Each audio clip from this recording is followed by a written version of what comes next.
नमस्कार दोस्तों, ईश्वर सदैव आपका भला करे और आपकी झोलियाँ ईश्वर के आशीर्वाद से हमेशा भरी रहे। तो दोस्तों, आज बात करेंगे 1 जुलाई 2020 को पड़ने वाले देवशयनी या हरिशयनी एकादशी के बारे में। देखिए, इस व्रत का जो प्रारंभ है वो आपको एक दिन पहले से ही, आप मान लीजिए कि एक दिन पहले से ही आपको लहसुन, प्याज, मांस, मदिरा का त्याग कर देना चाहिए। इसका जो पारण होगा वह अगले दिन 2 जुलाई को होगा और यदि आप पारण के समय जौ का दान करते हैं तो बहुत ज़्यादा शुभ माना जाता है। देखिए, भविष्योत्तर पुराण के अनुसार आषाढ़ शुक्ल पक्ष की एकादशी को ही हरिशयनी या देवशयनी एकादशी कहा जाता है। कहीं कहीं इसे पद्मनाभा एकादशी भी कहते हैं।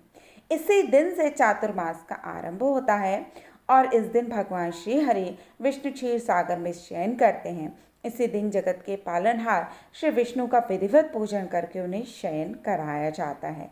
भगवान की शयन अवधि अर्थात चातुर्मास में मांगलिक कार्य पूर्ण रूप से बंद हो जाते हैं।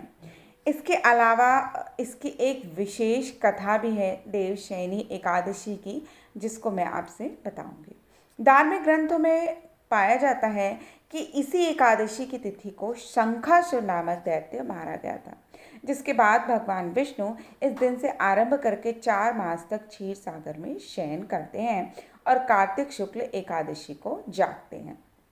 लेकिन इसकी जो एक महत्वपूर्ण कथा पुराणों में है वो इस प्रकार है कि जब भगवान श्री हरि वामन रूप में दैत्य बलि से यज्ञ के रूप में उन्होंने 3 पग भूमि दान में मांगते हैं।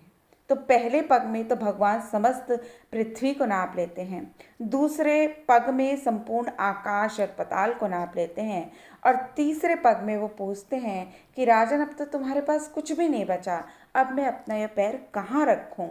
तब राजा बलि भगवान, चूंकि उन्होंने भगवान विष्णु को उन्होंने वचन दे रखा था, और जब वो भगवान को पहचानते हैं और कहते हैं कि हे भगवान, अब मेरे पास सिर्फ ये मेरा शरीर ही बचा है, अब आप अपना जो ये तीसरा पैर है यह मेरे ऊपर रख दीजिए। बलि के इस दान और समर्पण से खुश होकर भगवान विष्णु ने बलि को पाताल का अधिपति बना दिया और वर मांगने को कहा। तब बलि ने कहा, प्रभु आप सदैव मेरे महल में रहें। अब भगवान विष्णु बलि के बंधन में बन चुके थे। ऐसे में माता लक्ष्मी, जो भगवान विष्णु की भार्या हैं, वो बहुत दुखी हुई और उन्होंने बलि को अनपा भाई बनाया, बलि से और भगवान को वचन मुक्त कराने का अनुरोध किया। तब इसी दिन से भगवान विष्णु अपने वर का पालन करते हुए 4 मास तक देवशयनी एकादशी को लेकर देव उठावनी एकादशी तक निवास करते हैं और इसके बाद महाशिवरात्रि तक भगवान शिव और शिवरात्रि से देवशयनी एकादशी तक ब्रह्मा जी बलि के यहाँ निवास करते हैं।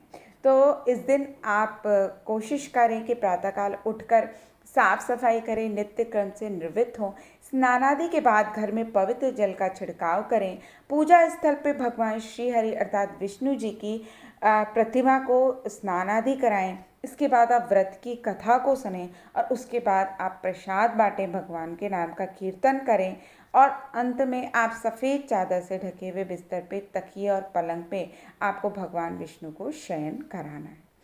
और इस दिन यदि आप भगवान विष्णु के नामों का स्मरण करते हैं, आप पुरुष सूक्त का पाठ करें, आपको बहुत ज़्यादा लाभ मिलेगा। इसके अलावा जो लोग कुछ भी नहीं कर सकते हैं वो ओम नमो भगवते वासुदेवाय इस महामंत्र का जाप करें, क्योंकि इस मंत्र को स्वयं नारद मुनि ने भक्त प्रहलाद को दिया था। तो दोस्तों, आशा करती हूँ आपको हमारी आज की दी हुई जानकारी पसंद आई होगी। ऐसी रोचक जानकारी के लिए कृपया आप हमारे चैनल को लाइक, सब्सक्राइब और शेयर अवश्य करें। तब तक के लिए दोस्तों, नमस्कार।